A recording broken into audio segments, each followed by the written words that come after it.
Next,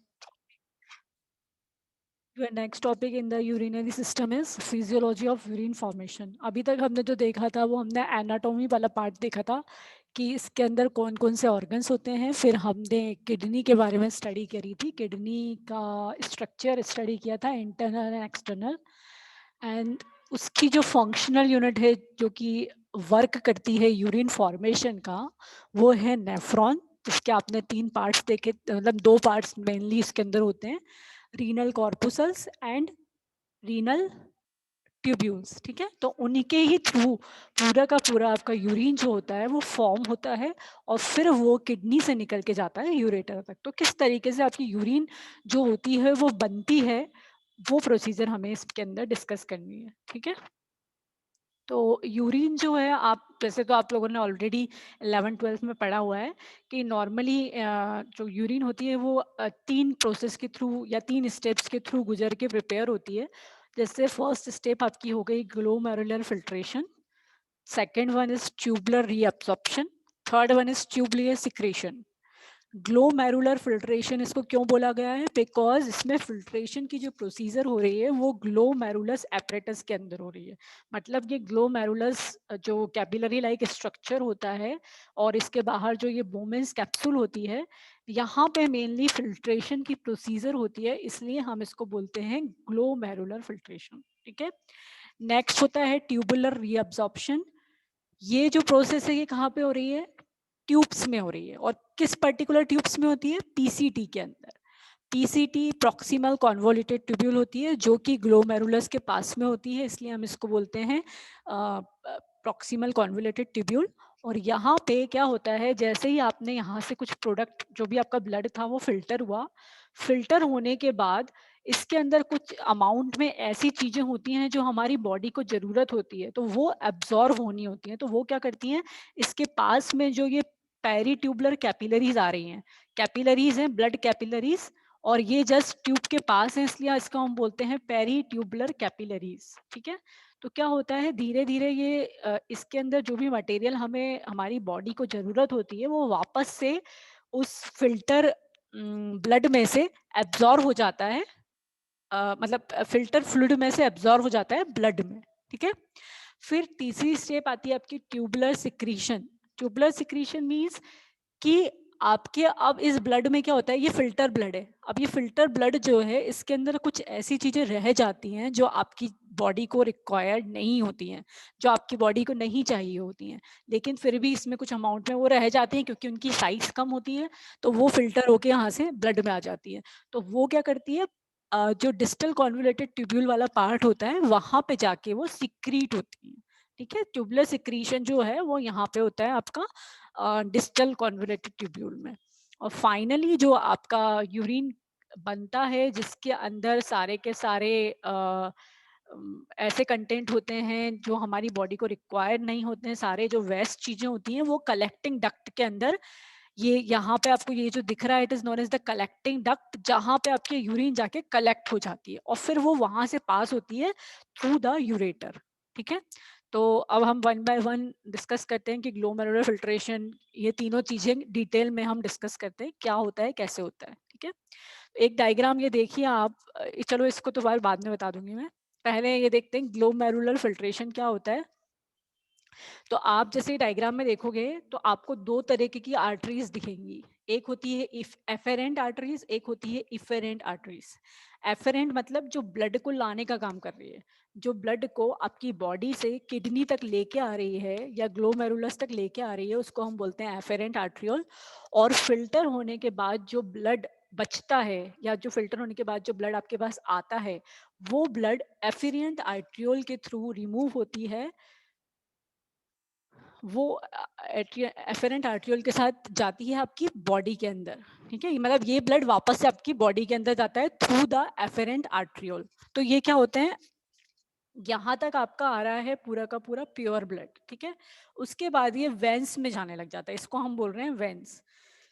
ये है arteriole, ये है वेन्यूल्स। ठीक है, वेंस के थ्रू ये वापस से रीनल वेन्स में जुड़ जाता है और अगेन वो हिलम के थ्रू जो आपकी रीनल आर्टरी और रीनल वेन्स लगी हुई होती हैं उसके थ्रू वो वापस वहाँ पे एंटर कर जाता है। तो ये दो तरीके की आर्टरीज प्रेजेंट होती हैं जो कि ग्लोमेरुलस से लगी हुई होती हैं। तो जैसे कि आप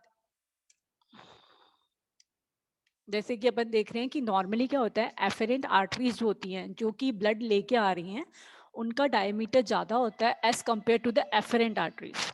जो ब्लड फिल्टर होने के बाद वापस लेके जा रही हैं उनका diameter as compare to efferent arteries कम होता है। तो एफेरेंट आर्टरीज क्या कर रही हैं, ज़्यादा अमाउंट में ब्लड लेके आ रही है और कम अमाउंट में ब्लड जो है वो मतलब ज़्यादा फ्लो से वो लेके आ रही है एफेरेंट आर्टरीज। तो क्या हो रहा है, उसके ऊपर काफ़ी ज़्यादा प्रेशर क्रिएट हो रहा है and due to the pressure difference जो आपका क्या बोलते हैं फिल्ट्रेशन होता है वो स्टार्ट हो जाता है, जिसको हम लोग बेसिकली एक्टिव या पैसिव ट्रांसपोर्ट बोल सकते हैं। पैसिव वाला जो होता है जो कि प्रेशर की वजह से होता है, प्रेशर ग्रेडियंट की वजह से high pressure to low pressure ये ट्रैवल करता है, it is known as the passive transport.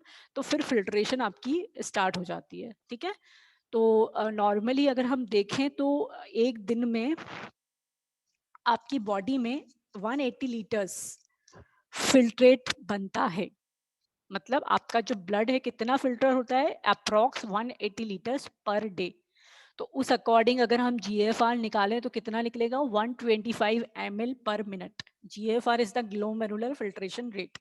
हम फिल्ट्रेशन रेट को पर मिनट के अकॉर्डिंग निकालते हैं। 180 लीटर पर डे आपका फिल्ट्रेट निकल के कैप्सूल्स में आता है। तो उस अकॉर्डिंग अगर हम अपनी GFR को कैलकुलेट करें तो वो कितना आएगा, 125 ml पर मिनट। ठीक है, अब होता क्या है, 180 लीटर आपके कैप्सूल में आ जाता है फिल्ट्रेट। अब पूरा का पूरा फिल्ट्रेट यूरिन में कन्वर्ट नहीं होता, उसमें से अप्रॉक्स 178 टू 179 लीटर जो फिल्ट्रेट है वो वापस से बॉडी में एब्जॉर्ब हो जाता है। तो देखा जाए तो सिर्फ 1 से 2 लीटर यूरिन जो है आपकी पूरे दिन में निकलती है। मतलब फिल्टर तो बहुत सारा होता है, लेकिन आफ्टर फिल्ट्रेशन रीअब्जॉर्प्शन की कैपेसिटी होती है जिसकी वजह से ट्यूब्यूल्स जो होते हैं वो जो बॉडी को रिक्वायर होता है उसको रीअब्जॉर्ब कर लेते हैं, और जो यूरिन है वो हर दिन आपकी 1 से 2 लीटर एक्सक्रीट आउट होती है। ठीक है, नेक्स्ट आता है आपका glomerular filtration is depend on net filtration pressure created into glomerulus. Glomerular filtration किस वजह से हो रहा है, जब उसके ऊपर फिल्ट्रेशन प्रेशर क्रिएट हो रहा है ग्लोमेरुलस के ऊपर, जैसा कि अभी आपको बताया था कि डायमीटर डिफरेंस की वजह से होता है। तो नॉर्मली जो नेट फिल्ट्रेशन प्रेशर है इसको 3 मैकेनिज्म के थ्रू डिफाइन किया गया है। One is the glomerular blood hydrostatic pressure, मतलब जो ग्लोमेरुलर के अंदर जो आपका ये ग्लोमेरुलस वाला पार्ट है, ये वाला कैपिलरी वाला पार्ट, इसके अंदर जो ब्लड आ रहा है तो वहां पे जो प्रेशर क्रिएट हो रहा है उस प्रेशर को आप बोलते हैं ग्लोमेरुलस ब्लड हाइड्रोस्टेटिक प्रेशर। ठीक है, फिर जो ब्लड फिल्टर होके आपका कैप्सूल में आ रहा है या जो कैप्सूल के ऊपर जो प्रेशर अप्लाई हो रहा है बोमेंस कैप्सूल के ऊपर, उसको हम बोलते हैं कैप्सुलर हाइड्रोस्टेटिक प्रेशर। और एक होता है आपका ब्लड कोलाइडल ऑस्मोटिक प्रेशर। ठीक है, मतलब जो ब्लड में जो प्रेशर अप्लाई हो रहा है ऑस्मोसिस की वजह से उसको हम बोल रहे हैं ब्लड कोलाइडल ऑस्मोटिक प्रेशर। तो इन तीनों को जब आप कैलकुलेट करते हैं तो आपका निकलता है नेट फिल्ट्रेशन प्रेशर, जैसे कि आप इस डायग्राम से देख पाओगे। This is the efferent arteriole, this is the efferent arteriole. Efferent arteriole का काम क्या है, ब्लड को ग्लोमेरुलस के अंदर लेके आना। ठीक है, तो यहाँ पे इस जगह पे जो प्रेशर क्रिएट हो रहा है इसको हम बोलते हैं ग्लोमेरुलर, एक सेकेंड, इसको हम बोल रहे हैं ग्लोमेरुलर ब्लड हाइड्रोस्टेटिक प्रेशर। ठीक है, उसके बाद जो इस फिल्टर होने के बाद या देखें तो हम जो ये बाहर जो कैप्सूल बनी हुई है बोमेंस कैप्सूल, इस कैप्सूल में जो प्रेशर क्रिएट हो रहा है उसको हम बोल रहे हैं कैप्सुलर हाइड्रोस्टेटिक प्रेशर। ठीक है, और जो ब्लड के अंदर जो प्रेशर क्रिएट हो रहा है it is known as blood colloid osmotic pressure. तो नेट फिल्ट्रेशन प्रेशर किस तरीके से निकलेगा, GBHP minus CHP and minus BCOP। मतलब आपका जो ग्लोमेरुलर ब्लड प्रेशर है वो कितना है 55, कैप्सुलर कितना है 15, और blood osmotic colloidal osmotic pressure है 30। तो आप जब इनको माइनस करेंगे तो आपका नेट फिल्ट्रेशन प्रेशर कितना आएगा 10 mmHg। इसके अकॉर्डिंग आपकी फिल्ट्रेशन की प्रोसीजर चलती है। ब्लड फिल्टर होके यहाँ पे कलेक्ट होता है और फिर यहाँ से वो एंटर करता है ट्यूब्स के अंदर। ठीक है, अब आता है आपका नेक्स्ट पार्ट, ट्यूबुलर रीअब्जॉर्प्शन।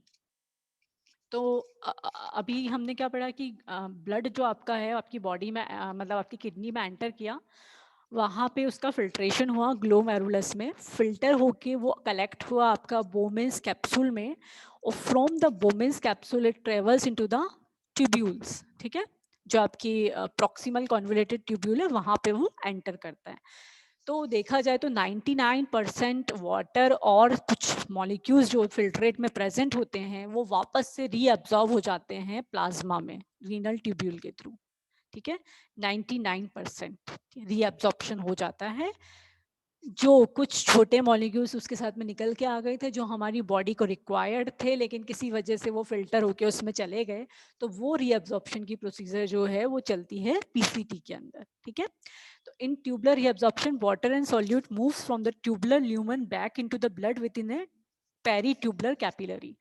आपकी जो ट्यूब थी उस ट्यूब से आपकी कैपिलरीज, ब्लड कैपिलरीज अटैच्ड होती हैं। ठीक है, जिसके अंदर आपका ब्लड प्रेजेंट है। ओके, तो जब ट्यूबुलर रिएब्जॉर्प्शन होता है तो जितने भी वाटर और जो सॉल्यूट मॉलिक्यूल्स होते हैं वो ट्यूब से निकल के ब्लड के अंदर एंटर कर जाते हैं। जैसे कि आप ये डायग्राम में देख पाओगे, यहाँ पे देखिए रीअब्जॉर्प्शन हो रहा है, ये ट्यूब्स में फिल्ट्रेट आ गया आपका।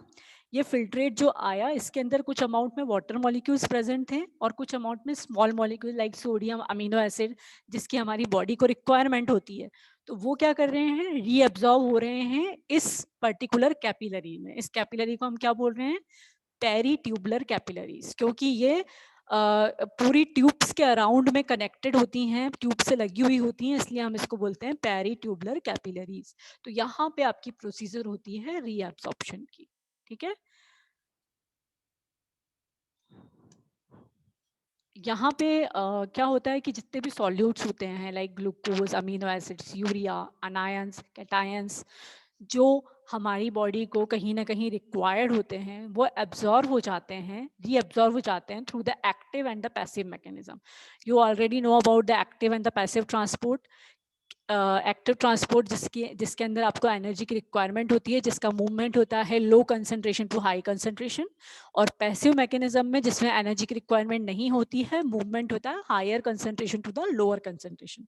तो इसमें जो ये मॉलिक्यूल्स हैं कुछ एक्टिव ट्रांसपोर्ट के थ्रू रीअब्जॉर्ब होते हैं, कुछ पैसिव ट्रांसपोर्ट के थ्रू रीअब्जॉर्ब होते हैं। ठीक है, फिर अगर हम बात करें कि पीसीटी में मतलब प्रॉक्सिमल कॉन्वोल्यूटेड ट्यूब्यूल में किस तरीके से रीअब्जॉर्प्शन होता है, तो पीसीटी क्या करता है, जो आपका फिल्ट्रेट निकल के आया था ग्लोमेरुलस में से, उसका 65% जितना भी मटेरियल होता है वो रीअब्जॉर्ब कर लेता है और वो सारा का सारा आ जाता है आपका ब्लड में। मतलब 99% में से 65% जो रीअब्जॉर्प्शन होता है वो कहाँ पे होता है, पीसीटी के अंदर, प्रॉक्सिमल कॉन्वोल्यूटेड ट्यूब्यूल में। ठीक है, जो कि 100% फिल्टर्ड ग्लूकोज, अमीनो एसिड्स को एब्जॉर्ब करता है, कार्बोनेट बाइकार्बोनेट आयन को एब्जॉर्ब करता है, वाटर को एब्जॉर्ब करता है, सोडियम पोटेशियम को एब्जॉर्ब करता है, और 50% क्लोरीन, क्लोराइड और यूरिया को एब्जॉर्ब करता है।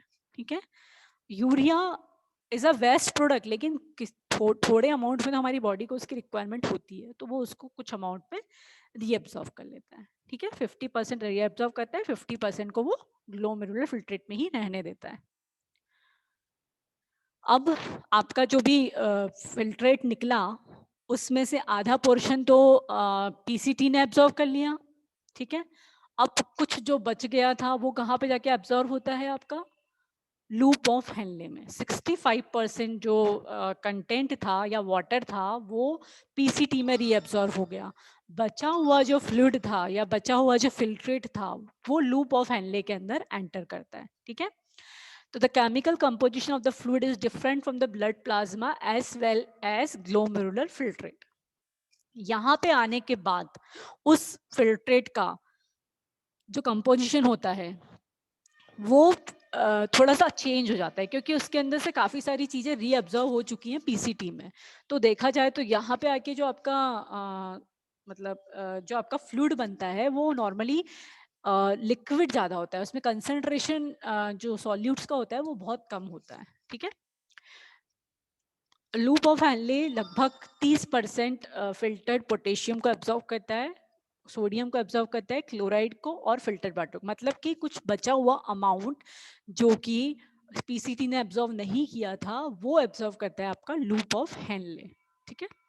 फिर जो थिक असेंडिंग लिम्फ होती है वो सॉल्यूट को एब्जॉर्व करती है लेकिन वाटर को नहीं करती। आपने जब हमने लूप ऑफ हैनले बताया था तो आपको दो टाइप के बताए थे, one is the ascending, one is the descending. तो ये जो पार्ट है it is known as the ascending and this is known as the descending part, ठीक है। तो दो तरीके के आपके लूप ऑफ हैनले प्रेजेंट होते हैं। तो जो असेंडिंग वाला पार्ट होता है उसमें वाटर एब्जॉर्व नहीं होता या परमिएट नहीं होता, इसकी वजह से ये जो फ्लूइड होता है वो काफ़ी ज़्यादा डाइल्यूट हो जाता है क्योंकि उसमें से ब्लड एब्जॉर्व नहीं हुआ है और मतलब फाइनली जो आपको मिलता है वो वाटर कंटेंट आपको ज़्यादा मिलता है, ठीक है। कुछ जो वाटर होता है वो डिसेंडिंग लूप ऑफ हैनले में एब्जॉर्व हो जाता है। फाइनली 90% फिल्टर सॉल्यूट जो है वो आपके ब्लड में आ चुके हैं, ठीक है। 90% यहाँ पे कंप्लीटली जितना भी वाटर और जो भी सॉल्यूट फिल्टर होके आए थे, तो जितना भी आपकी बॉडी को रिक्वायरमेंट थी वो सारे के सारे एब्जॉर्व होके रीएब्जॉर्व होके ब्लड के अंदर एंटर कर जाते हैं। तो इस कंप्लीट प्रोसेस के बाद अप्रॉक्स 20 लीटर का फ्लूइड जो है आपके कलेक्टिंग डक्ट में एंटर करता है, जहाँ पे आपकी यूरिन का जो फॉर्मेशन रेट है वो है 1 to 2 लीटर्स पर डे। मतलब अब आपकी जो 20 लीटर का जो फ्लूइड था वो कलेक्टिंग डक्ट में आ गया है, लेकिन यहाँ पे भी एब्जॉर्प्शन की प्रोसीजर होती है। कलेक्टिंग डक्ट में क्या होता है, कलेक्टिंग डक्ट में वाटर का रीएब्जॉर्प्शन होता है, जहाँ पे कि मोस्ट ऑफ द वाटर जो है वो कलेक्टिंग डक्ट के द्वारा एब्जॉर्व कर लिया जाता है, जिसमें से 1 या 2 लीटर होता है वही जो है यूरिन के फॉर्म में निकलता है। जैसे कि अगेन सी दिस डायग्राम, ये कलेक्टिंग डक्ट, यहाँ पे मेनली आपका फिर वापस से वाटर का एब्जॉर्प्शन इंक्रीज हो जाता है, यहाँ पे वाटर का मेनली एब्जॉर्प्शन हो जाता है। तो फाइनली आपके पास 1 से 2 लीटर यूरिन जो होती है वही कलेक्ट होती है, ठीक है। तो this is known as the tubular reabsorption. दो जगह पर रीअब्जॉर्प्शन होता है नॉर्मली, पीसीटी में, लूप ऑफ हेनले में, ठीक है। लूप ऑफ हेनले में भी असेंडिंग और डिसेंडिंग लिम्फ होती हैं और फिर जाके वो कलेक्टिंग डक्ट में जाता है और वहां पे भी इसका रीअब्जॉर्प्शन होता है वाटर का, ओके। फिर आता है आपका ट्यूबुलर सिक्रीशन। अब जो सिक्रीशन होता है इसका मतलब क्या, कि अब क्या होता है कि जो आपका फिल्टर ब्लड निकल के आया था उस ब्लड में कहीं ना कहीं कुछ अमाउंट में ऐसी चीज़ें रह जाती हैं जो हमारी बॉडी को नहीं चाहिए होती हैं, जो हमारी बॉडी को रिक्वायर नहीं होती हैं, जो हमारी बॉडी के लिए वेस्ट प्रोडक्ट होती हैं। तो वो क्या करते हैं, ब्लड कैपिलरी से निकल के या ब्लड में से निकल के वो ट्यूब्यूल्स में चले जाते हैं, ठीक है। Secreted from the blood capillary to the tubules, okay. Tubular secretion removes hydrogen ions, potassium ions, aluminium ions, ammonium ions, creatinine, and some drugs like penicillin. Tubular secretion में कौन कौन से जो आयंस हैं वो एंटर करेंगे ट्यूब सूप्स के अंदर, तो वो होते हैं हाइड्रोजन, पोटेशियम, अमोनियम, क्रिएटिनिन और कुछ अगर ड्रग्स वगैरह रह जाती हैं आपकी बॉडी में तो वो एंटर करते हैं आपके ट्यूब्स में, ठीक है। तो इस तरीके से सिक्रीशन के थ्रू आपकी बॉडी को जो रिक्वायर्ड नहीं होते हैं वो सारे के सारे आयंस या वो सारे के सारे वेस्ट प्रोडक्ट निकल के आपके ट्यूब्स में चले जाते हैं। तो जो हाइड्रोजन आयंस का जो सिक्रीशन हो रहा है वो बेसिकली इसलिए होता है जिससे कि ब्लड पीएच मेंटेन रहे और मतलब और साथ ही साथ वो अदर जो भी सब्सटेंस है उनको निकालने में हेल्प करे बॉडी में से, ठीक है। तो इस तरीके से आपकी जो यूरिन है वो 3 प्रोसेस से मिलकर बनती है, filtration, reabsorption and secretion. Finally जो आपकी यूरिन कलेक्ट होती है, यूरिन बनती है, वो यूरिन फिर किडनी के थ्रू जाती है यूरेटर में, मतलब यूरेटर के थ्रू वो जाती है ब्लैडर में और ब्लैडर से फाइनली वो रिमूव होती है थ्रू द यूरेथ्रा, ठीक है। तो अगर देखा जाए तो जितना भी आपका फिल्ट्रेट निकल के आता है उसका सिर्फ और सिर्फ 1% जो होता है वही यूरिन के फॉर्म में आता है और वो निकलता है, बाकी का 99% जो होता है वो रीअब्सॉर्ब हो जाता है, ठीक है। तो इस तरीके से आपकी पूरी यूरिन फॉर्मेशन कंप्लीट होती है, किस तरीके से यूरिन प्रिपेयर होती है, ओके। सो मास्क अभी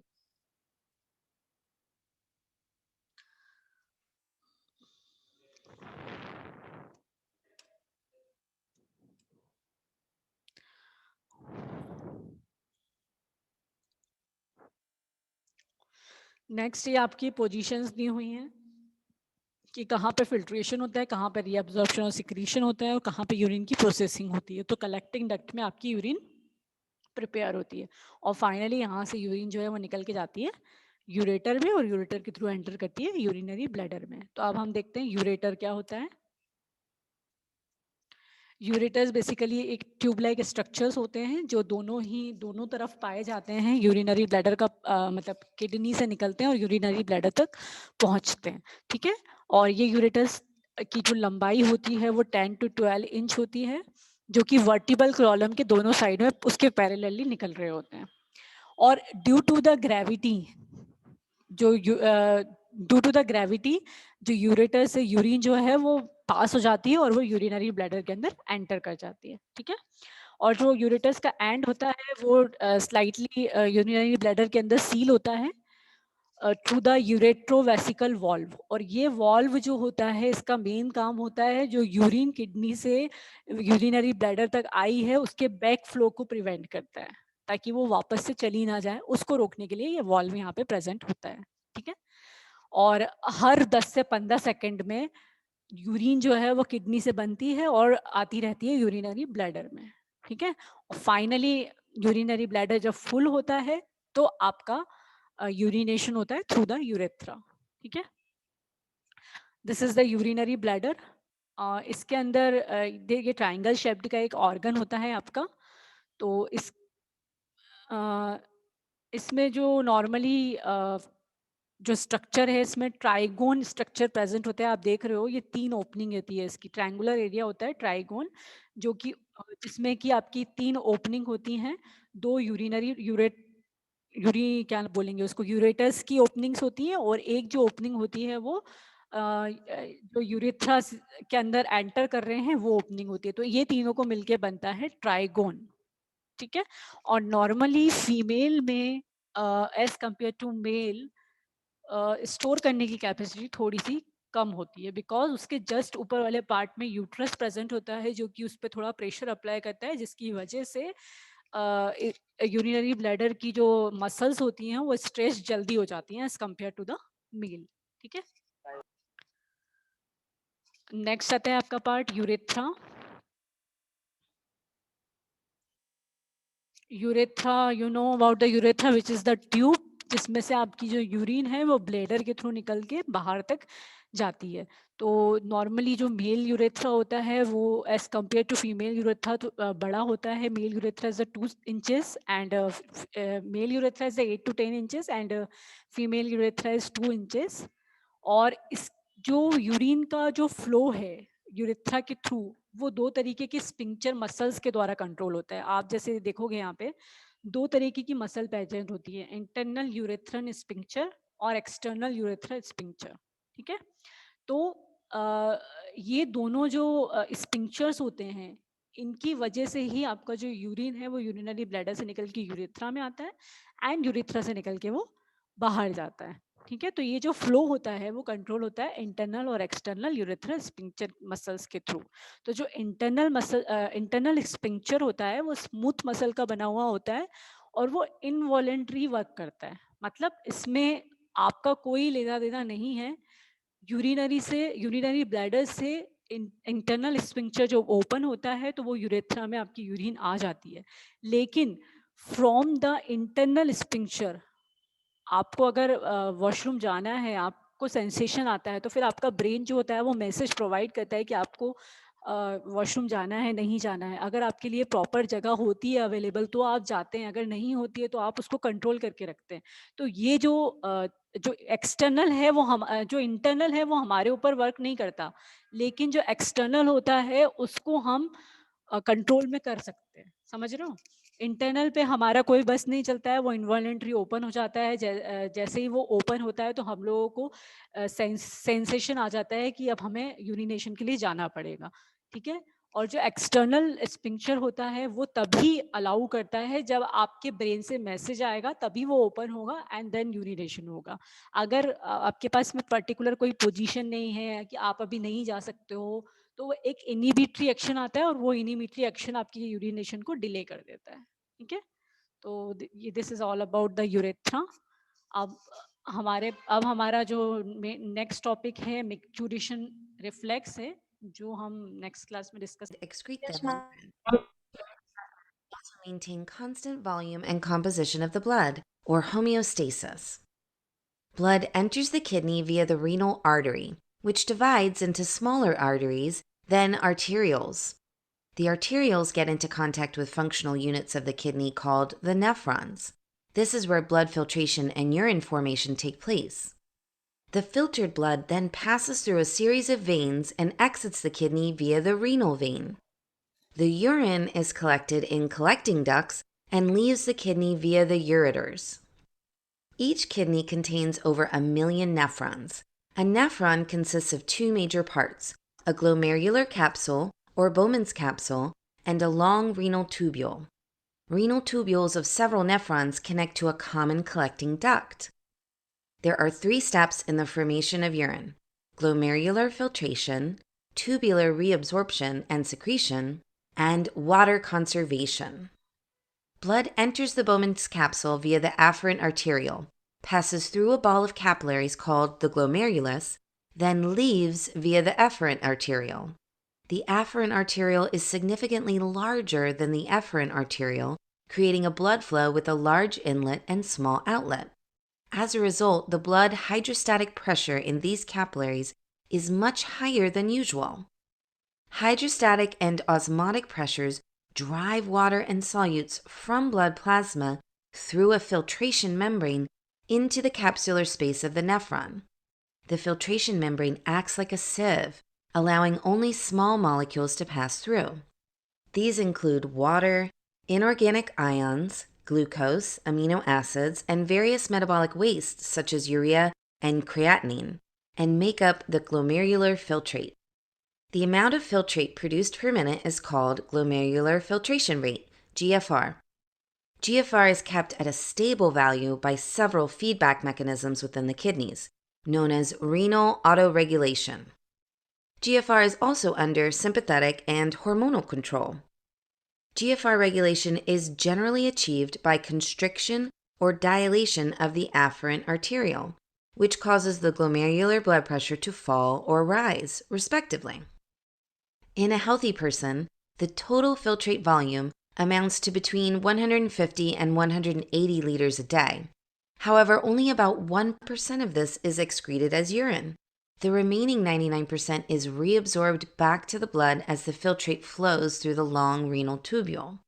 This is possible because the efferent arteriole, after exiting the Bowman's capsule, branches out to form a network of so-called peritubular capillaries, which surround the renal tubule. The first part of the tubule, the proximal convoluted tubule, reabsorbs about 2/3 of the filtrate. In this process, water and solutes are driven through the epithelial cells that line the tubule into the extracellular space. They are then taken up by the peritubular capillaries. Sodium reabsorption is most important as it creates osmotic pressure that drives water and electrical gradient that drives negatively charged ions. Sodium levels inside the epithelial cells are kept low thanks to the sodium-potassium pumps that constantly pump sodium ions out into the extracellular space. This creates a concentration gradient that favors sodium diffusion from tubular fluid into the cells. Sodium is absorbed by symport proteins that also bind glucose and some other solutes. Nearly all glucose and amino acids are reabsorbed at this stage.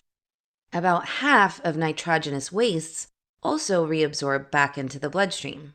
The kidneys reduce the blood levels of metabolic wastes to a safe amount, but do not completely eliminate them. Some of the reabsorption also occurs by the paracellular route through tight junctions between epithelial cells. At the same time, tubular secretion where additional wastes and other solutes leave the bloodstream to join the tubular fluid, also takes place. The processes of reabsorption and secretion continue in the nephron loop, the loop of Henle, and the distal convoluted tubule.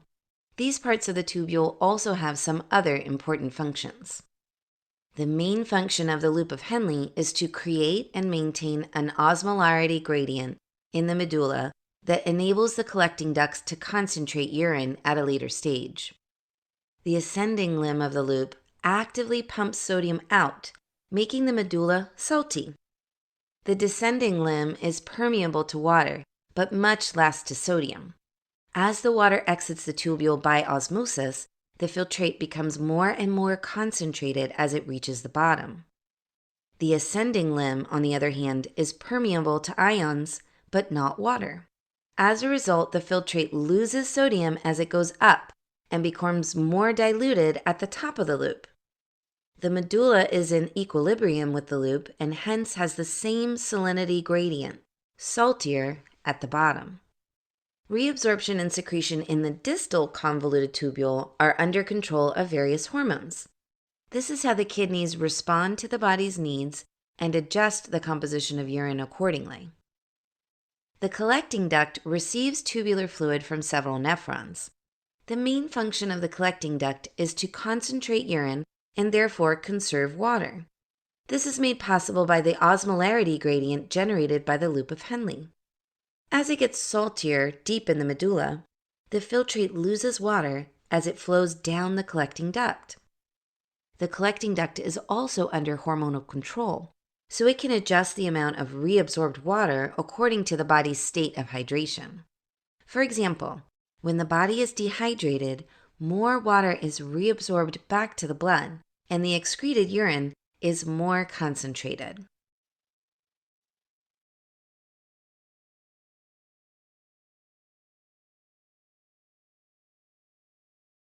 Hello, clear?